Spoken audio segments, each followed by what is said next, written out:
Bonjour chers frères et sœurs en Christ, que la grâce et la paix, la miséricorde de notre Seigneur Jésus-Christ vous soit abondamment multipliée. Shalom et bienvenue dans cette nouvelle vidéo de 7 minutes de pain quotidien du 14 mai 2026. Nous poursuivons notre lecture dans le livre de Actes des Apôtres chapitre 13 et nous allons lire aujourd'hui le verset 44. Nous avons vu dans la vidéo précédente que lorsque l'apôtre Paul, accompagné de l'apôtre Barnabas, a fini d'annoncer la bonne nouvelle de l'évangile, de parler de la part du Seigneur dans la synagogue juive où il se trouvait, dans la ville d'Antioche de Pisidie, alors beaucoup de Juifs et des prosélytes pieux les ont suivis. Pourquoi les ont-ils suivis? Parce que la parole qu'ils ont reçue a pénétré leur cœur. Ils ont suivi les apôtres et le verset a continué en disant que les apôtres se sont entretenus avec eux en les exhortant à rester attachés à la grâce de Dieu.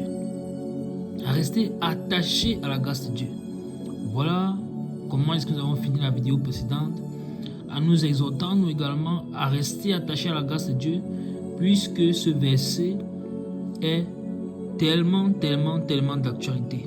Pourtant, il a été écrit il y a plus de 2000 ans. Mais il est tellement d'actualité. Alors, il faut que nous restions attachés à la grâce de Dieu. Souvenons-nous que tout ceci est parti du fait que les apôtres Paul et Barnabas sont entrés dans une synagogue à Antioche de Pisidie, comme je disais tout à l'heure. Et à la fin donc de leur célébration, les chefs de la synagogue leur ont donné la parole en disant: si vous avez quelques exhortations à adresser au peuple, parlez.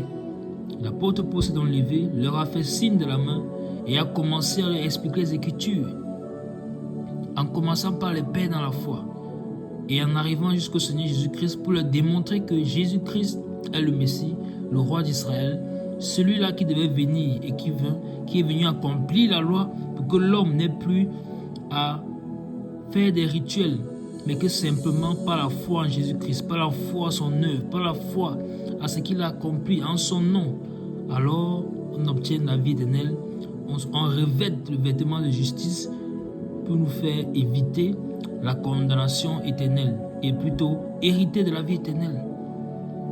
Voilà ce que l'apôtre leur a présenté, en les mettant en garde à ce qu'ils ne devaient pas avoir de cœur endurci, et que les prophéties ne s'accomplissent pas, les mauvaises prophéties ne s'accomplissent pas dans leur vie, à savoir des personnes qui allaient rejeter le Seigneur à cause de leur arrogance, à cause de leur endurcissement de cœur. Et cela donc nous encourage une fois de plus à vérifier et aller devant le Seigneur pour voir quelle est la posture de notre cœur. Avons-nous des cœurs qui sont disposés à entendre la parole de Dieu? Avons-nous des cœurs qui sont prêts à se laisser corriger par le Saint-Esprit? Et si tu n'es pas encore enfant de Dieu, as-tu un cœur qui est disponible, un cœur qui est disposé à accepter le Seigneur pendant qu'il parle, tout comme ces personnes qui sont venues vers les apôtres, reconnaissant que de lui, bien d'eux, est sortie la parole de la vie, la parole qui procure la vie, la parole qui fait naître de nouveau, qui rachète toute une âme. Alors, si c'est le cas pour toi et que tu es devant ce choix que tu dois faire, alors c'est simple, tu te répands de ta vie passée. Tu acceptes le Seigneur Jésus-Christ comme Seigneur et Sauveur. Tu lui remets ta vie. Tu reconnais qu'il est venu sur la terre mourir afin que toi, pécheur, nous, pécheurs, nous soyons rachetés. Et il va te donner son esprit car il est fidèle. C'est la promesse qu'il a faite. Et son esprit est le gage de la rédemption. Son esprit est le gage du salut. Et ensuite, qu'est-ce qui se passe? Tu te fais baptiser. Pas en versant l'eau sur la tête. Non. Entrant dans les eaux du baptême. Si on t'a juste versé de l'eau sur la tête, tu n'es pas encore baptisé. Car baptiser signifie immerger. Il faut que tu sois immergé. Et dans cette immersion-là, c'est t'identifier à la mort du Seigneur Jésus-Christ. Et en sortant des eaux, tu vas donc ressusciter également avec lui pour marcher en nouveauté de vie. Ainsi, tu seras une nouvelle créature. Alors, l'apôtre ou bien les apôtres ont demandé qu'ils restent attachés à la grâce de Dieu. Et on s'est posé la question, quelle sera la suite? Puisque seul le peuple et quelques juifs ou bien quelques prosélytes pieux sont venus vers les apôtres. Qu'en est-il des chefs de la synagogue? Ils ne faisaient pas partie, car eux, ils n'avaient vu dans les apôtres que de bons orateurs. Et ils leur ont demandé de venir le sabbat suivant pour parler encore des mêmes choses. On s'est posé la question, est-ce qu'ils ont vu juste des bons orateurs ou bien vont-ils chercher véritablement à en savoir plus sur tout ce qu'ils viennent d'entendre? Voyons donc ce que le verset 44 que nous allons lire aujourd'hui nous révèle. Le verset dit ceci: le sabbat suivant, presque toute la ville se rassembla pour entendre la parole de Dieu. Amen. Je relis le verset. Le sabbat suivant, presque toute la ville se rassembla pour entendre la parole de Dieu. Amen. Mes bien-aimés, voici le genre de verset, voici le type de verset qui remplissent mon cœur d'une joie terrible, d'une très grande joie. Le sabbat suivant, donc, finalement les apôtres sont venus. Les juifs, mais les chefs de la synagogue leur avaient dit, venez le sabbat suivant parler des mêmes choses. Les apôtres sont venus le sabbat suivant. Mais quelle est la différence cette fois-ci? C'est toute la ville qui s'est rassemblée. Toute la ville qui s'est rassemblée. Donc, ça signifie que 7 jours d'écart qu'il y a eu entre le premier sabbat et le prochain sabbat, les apôtres ont travaillé dans la ville. Non toutefois eux, mais le Saint-Esprit au travers d'eux. À tel point que toute la ville s'est réunie pour entendre la parole de Dieu. Donc cette fois-ci, pas seulement les Juifs, presque toute la ville. Regardez comment 2 personnes, quand ils se sont laissés guider, ils se sont laissés utiliser par le Saint-Esprit, tout simplement, quel impact cela a eu?